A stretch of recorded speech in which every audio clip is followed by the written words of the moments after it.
ಬೆಳಗಿಸುವುದರ ಮುಖಾಂತರ ಈ ಒಂದು ಕಾರ್ಯಕ್ರಮವನ್ನು ಉದ್ಘಾಟನೆಯನ್ನು ಮಾಡ್ತಾ ಇದ್ದಾರೆ. ಎಲ್ಲರಿಗೂ ಆತ್ಮೀಯವಾದ ಸ್ವಾಗತ. ಬೋಲೋ ಭಾರತ್ ಮಾತಾ ಕಿ, ಬೋಲೋ ಬೋಲೋ ಭಾರತ್ ಮಾತಾ ಕಿ. ವಂದೇ ವಂದೇ ವಂದೇ ವಂದೇ ಬೋಲೋ ಭಾರತ್.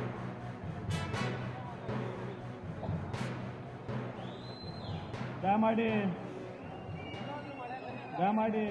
ಮತ್ತೊಮ್ಮೆ ವಿನಂತಿಯನ್ನು ಮಾಡ್ತಾ ಇದ್ದಾರೆ. ಹಿಂದ್ಗಡೆ ಇರುವಂತ ಯಾರಾದ್ರೂ ಇದ್ರೆ ಒಂದು ಸ್ವಲ್ಪ ಕೆಳಗೆ ಹೋಗ್ಬೇಕು ಅಂತ.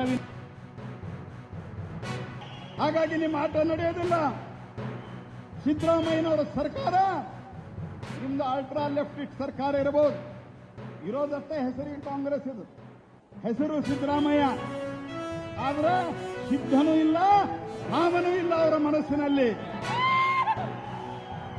ಹಾಗಾಗಿ ಇವತ್ತು ಈ ಜಾಗೃತಿ ಸಮಾವೇಶವನ್ನ ನಮ್ಮ ರಾಜ್ಯದ ಅಧ್ಯಕ್ಷರು, ನಮ್ಮ ರಾಜ್ಯದ ಇಬ್ಬರು ವಿರೋಧ ಪಕ್ಷದ ನಾಯಕರು ಇಷ್ಟೊಂದು ದೊಡ್ಡ ಪ್ರಮಾಣದಲ್ಲಿ ಇವತ್ತು ಮಾಡಿದ್ದಾರೆ. ದೇಶದ ಹಿತದ ದೃಷ್ಟಿಯಿಂದ ಮೇಲೆ ನಮ್ಮ ಸರ್ಕಾರ ಇದೆ. ನಾನು ನಮ್ಮ ಪೂಜ್ಯ ಖಾವಂದರಿಗೂ ಹೇಳಲಿಕ್ಕೆ ಬಯಸ್ತೀನಿ, ಯಾರೇನೇ ಪ್ರಯತ್ನ ಮಾಡಲಿ ನಿಮಗೆ ಅಣ್ಣಪ್ಪನ ಆಶೀರ್ವಾದ ಇದೆ, ಮಂಜುನಾಥನ ಅನುಗ್ರಹ ಇದೆ, ಇಷ್ಟೊಂದು ಜನರ ಭಕ್ತರ ಬೆಂಬಲ ಇದೆ. ಇಲ್ಲೆಲ್ಲದರ ಸಲುವಾಗಿ ಎಲ್ಲದರ ಜೊತೆಗೆ ಮೇಲೆ ಮೋದಿ ಸರ್ಕಾರ ಇದೆ ಅನ್ನುವಂತಹ ಸಂಗತಿಯನ್ನು ನಾನು ಹೇಳಲಿಕ್ಕೆ ಬಯಸ್ತೀನಿ.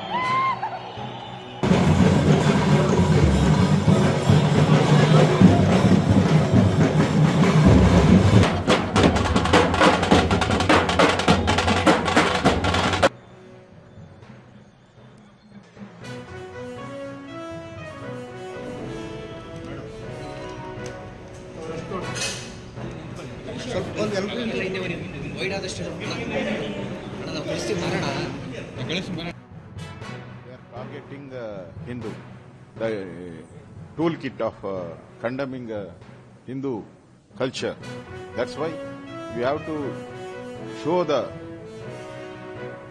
public, before the public, who is the toolkit, which fund is coming to India from international community, which country is sponsoring this all toolkits. This have to come out. That's why the Congress people in Karnataka, they are supporting the toolkits. That's why we are protesting today. Save Hindu, save Dharmasthala, save Chamundeshwari temple. That is the issue today. Manjunatheshwara ಸನ್ನಿಧಿಯಲ್ಲಿ ಇಷ್ಟೇ ಪ್ರಾರ್ಥನೆ ಮಾಡಿದ್ದೇನೆ. ಮುಂದಿನ ದಿನಗಳಲ್ಲಾದರೂ ಸಹ ಇಂಥ ನೀಚ ಬುದ್ಧಿಗಳಿಗೆ, ನೀಚ ಶಕ್ತಿಗಳಿಗೆ ಒಂದು ಇತಿಶ್ರೀ ಆಡಬೇಕು, ಧರ್ಮ ರಕ್ಷಣೆ ಆಗಬೇಕು. ಜಾತಿ ಧರ್ಮದ ಮುಖೇನ ತಮ್ಮ ರಾಜಕೀಯ ಬೇಳೆಯನ್ನು ಬೇಯಿಸಿಕೊಳ್ತಕ್ಕಂಥ ಕೆಲವು ದುಷ್ಕೃತ್ಯವನ್ನು ಮಾಡೋದಕ್ಕೆ ಹೊರಟಿದ್ದಾರೆ. ಇದೆಲ್ಲದಕ್ಕೂ ಸಹ ಇತಿಶ್ರೀ ಆಗಬೇಕು ಅನ್ನುವ ಪ್ರಾರ್ಥನೆಯನ್ನ ನಾನು ಭಗವಂತನ ಇವತ್ತು ಸಲ್ಲಿಸಿದ್ದೇನೆ.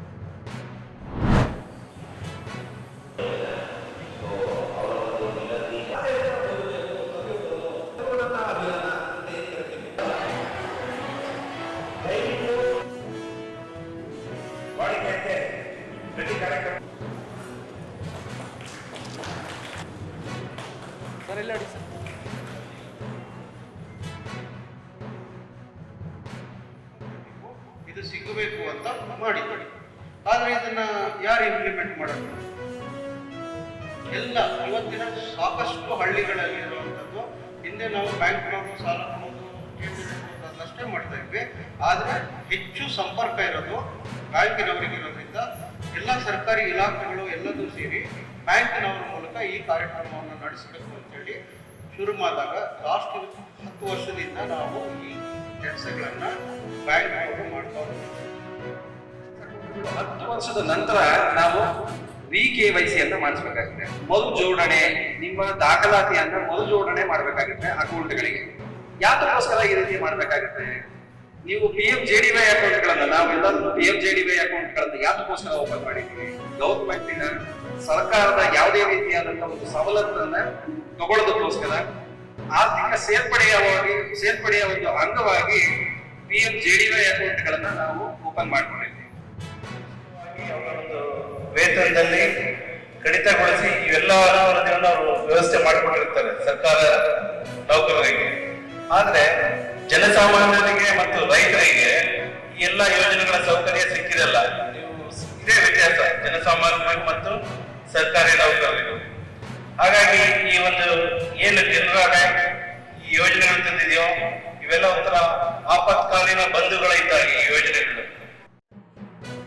ಎಲ್ಲರೂ ಇನ್ಶೂರೆನ್ಸ್ ಇದ್ರೆ ಎಲ್ಲರೂ ಒಳ್ಳೇದು. ಅಂದ್ರೆ ಯಾವ ತರ PMJJY ಅಂದ್ರೆ ನ್ಯಾಚುರಲ್ ಡೆತ್ ಅಂದ್ರೆ ಆಕ್ಸಿಡೆಂಟ್ ಆಗೋದು, ಇದ್ದಿದ್ದಂಗೆ ಸಾವು ಸಂಭವಿಸೋದು, ಮತ್ತೆ ಜ್ವರ ಒಟ್ಟು ಏನೇ ಆಗ್ಲಿ ಸತ್ತು ಹೋದ್ರೆ ಅದು 2 ಲಕ್ಷ ಬರುತ್ತೆ. ನಾಮಿನಿ ನಮ್ಮ ಮನೆಯಲ್ಲಿ ನಾಮಿನಿ ಆಗಿರ್ತಾರಲ್ಲ ಅವ್ರಿಗೆ ಬರುತ್ತೆ.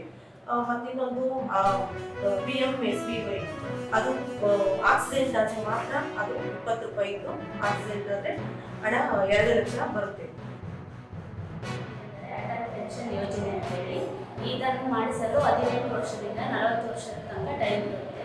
ಅಷ್ಟರೊಳಗೆ 1,000ದಿಂದ 5,000 ತನಕ ಅಮೌಂಟ್ ಕಟ್ಟೋದಿರುತ್ತೆ. ಯಾವ್ದಾದ್ರು ಮಾಡಿಸ್ಬೋದು. ಇದು ಮಾಡಿಸಿದ ನಂತರ 60 ವರ್ಷದ ಮೇಲೆ ಪೆನ್ಷನ್ ಅಂತ ಬರುತ್ತೆ.